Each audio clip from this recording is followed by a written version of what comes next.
J'étais chez moi à Fontainebleau. Et qu'est-ce que vous faisiez? Je pêchais à la ligne et je faisais de la peinture. Vous faites beaucoup de peinture actuellement? Assez, oui. Et la pêche à la ligne rendait bien? Ça mord, oui. Mais je pense que ce qui mord également, c'est l'inspiration, puisque vous avez composé de nombreux morceaux qui deviendront des succès. Et par exemple, vous allez nous en présenter un ce soir, comment s'appelle-t-il? Ça s'appelle Yesterday. Monsieur Joseph Reinhardt, vous êtes le frère de Django. Oui. Et vous, Jean-Jacques, le fils. On est musicien de père en fils dans votre famille. Oui, oui. Et comment vous avez appris la musique? Musique. Je connais pas la musique. Vous jouez d'instinct. D'instinct. Mais Django, vous avez donné des leçons ou votre Non, enfin, père? c'est entendre jouer, de le voir jouer. Vous avez toujours joué depuis que vous êtes tout petit. Non, moi j'ai commencé à l'âge de 15 ans. Et vous? Moi aussi 15 ans. Normalement, je devais apprendre le piano, mais c'est il faut apprendre la musique et patience. Parce que là, vous jouez sans partition. Et qu'est-ce que vous jouez comme genre de musique? De la musique traditionnelle tzigane ou du jazz? Du jazz. Et vous? Jazz, si. Jazz. Vous jouez pas du tout de... Pas du tout. Non, on joue de la musique de Django, quoi. Bonjour Nénine. Ça va? Ah, je pense bien que ça va. Alors, tu viens de nous jouer quelque chose de terrible, là. Oui. Avec Babik, Oui. le fils à Django. Oui. Et puis Mitsu, ton grand-fils. Oui. Ah, ça me fait plaisir d'être avec vous, les manouches, là. Oui. Django, c'était un manouche. Un manouche, oui. Tu es parent avec Django, je crois. Cousin Germain, oui. Cousin Germain. Oui. Et tout à l'heure, alors, tu vas jouer avec ton autre fils, Oui. Loulou. Oui. Quel âge ça lui fait, Loulou? 9 ans. Quoi? 10 ans, 10 ans. Oh là, mais c'est toi qui lui as appris la guitare? Non, pas du tout. Mais qu'est-ce qu'il lui a appris, alors? Tu seul, il t'a appris. Tout seul? Tout seul, oui. Mais il paraît qu'il est terrible. Tous les musiciens disent qu'il est terrible. C'est vrai? Oh non. Dis donc, ça rappelle le bon temps avec Ah Django oui. quand même, hein. C'était un vrai manouche, Django, hein. C'était le vrai, lui. C'est vrai. Un peu comme les gitans, quoi. Oui, oui. Qu'est-ce qu'il aimait bien dans la vie, Django? Ben, c'était la pêche qu'il aimait bien. Dans la musique, la pêche. Et la pêche, oui. Et quoi encore? Et le billard. Le billard? Ah oui. Il paraît qu'il était fort au billard. Très fort, oui. Il paraît qu'il était très adroit même à tous ces jeux d'adresse. Il y avait Tous les jeux de main, il était à droite. C'est ça, c'est ça. Il y avait des choses, tu sais, pour prendre des appareils photographiques, Oui, une oui. espèce de grue dans les hein. cafés. Oui, oui. Il paraît qu'il Ouais. Il enlevait raflait tout. Ah oui, quel type formidable Ah oui. c'était, dis donc. Et alors, tu as joué avec lui tout à fait au début du quintet du Hot Presque au Club de début, France. oui. Presque au début. Ah bon. Et tu te souviens, qu'est-ce que vous jouiez beaucoup comme thème? Ben, Django Logie, C'est Minor ça. Swing, presque tous les trucs qui jouent en ce moment, là. C'est ça. Ouais. Alors, tu es heureux là? Oui, Tu es content? oui, Tu vas à la très pêche content. aussi, toi? Oui, de temps en temps. Et tu joues au billard aussi? Un peu, oui. Un petit peu? Oui, oui. Bon, alors tu vas encore nous jouer quelque chose avec Loulou, hein? Avec le loup, oui. Il paraît qu'il est fantastique. Oui, il défend. Où sont Reinhardt? Reinhardt. Ça fait quelque chose quand on dit Reinhardt. Vous êtes le fils de Django. Oui, Il avait deux fils.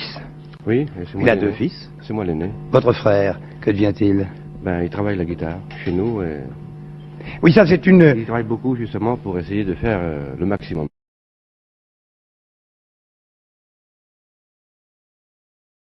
Une vocation. Oui. C'est difficile d'ailleurs, évidemment, mais je suis content que, au fond, votre père nous ait trompés avec des nuages, et ces nuages, Dieu si nous les avons aimés, car ça s'identifie à tout ce que nous pouvons aimer de poétique dans la vie lorsque c'est donné comme ça du fond du cœur, mais le nuage ne faisait que passer puisque les enfants viennent pour que le ciel s'éclaire. Et vous êtes donc la dynastie des Reinhardt. Oui. Il y a vous, Lousson Reinhardt. Oui.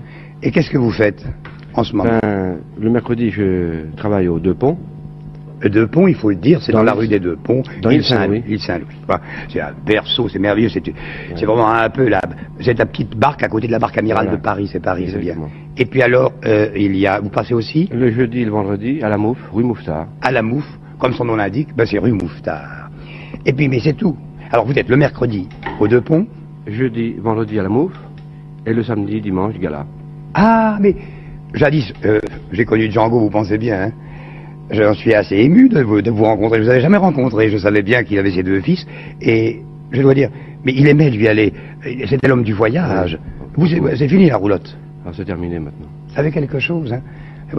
un commerce avec les étoiles. En tout cas, l'essentiel, c'est que l'âme de votre père est passée suffisamment en vous pour qu'elle nous fasse encore vibrer quelque peu. Alors, vous êtes là pour longtemps? Ben, je suis ici à Paris pour un bout de temps, oui. Un bout de temps? Oui. Ah, ça, là, vous ne vous engagez pas. Je sens déjà pas. se profiler la roulotte quand même. J'irai chercher d'où son Reynard, vous me direz, il était au pont de Charente, mais il n'y est plus, il est ailleurs. Ah, ça, c'est le merveilleux après, comprenez-vous, des gens qui ont quelque chose à faire partout. Qu'est-ce que vous allez précisément aujourd'hui nous jouer? Vous avez avec vous aujourd'hui qui est? Vous avez Teddy Martin à la basse. Comme vous êtes modeste. À la batterie, pardon. Regardez la caméra. Vous êtes gentil, gentil. Georges Préchac à la basse. C'est gentil. Jean-Claude Bonal à la guitare. Mais c'est très bien, ça dit donc. Puis vous ne vous souciez pas du tout d'une caméra. Les vrais poètes, vous savez, sont ceux qui font des vers ou qui écrivent de la musique sans savoir qu'ils font de la musique et qu'ils écrivent des vers. Voilà exactement ce que vous êtes. Vous êtes comme votre père, une belle nature, qui nous livre ce qu'il y a de plus beau, sans dire c'est le plus beau. Ça, c'est une belle leçon pour la publicité. Hein. C'est votre âme, c'est celle-là qui compte pour nous. Maintenant, vous allez jouer? Oui, avec plaisir. Nuit de Saint-Germain-des-Prés, de mon père. C'est votre père. Tu as repris le style de ton père. Tu ne peux pas t'en passer. Ben, j'ai toujours joué dans l'esprit de mon père. Oui, tu as raison d'ailleurs. Je crois que c'est la chose la plus valable qu'il y a à faire dans la musique. Et j'ai appris la guitare à l'âge de 15 ans après la mort de mon père, parce que quand mon père est mort, j'avais 9 ans et demi. Je me suis intéressé à la guitare de par le son, puis de par ma culture, parce que j'ai été élevé là-dedans, quoi. Je veux dire, c'est un son qui m'est très cher, et puis pour lequel je vibre beaucoup, quoi, tout simplement.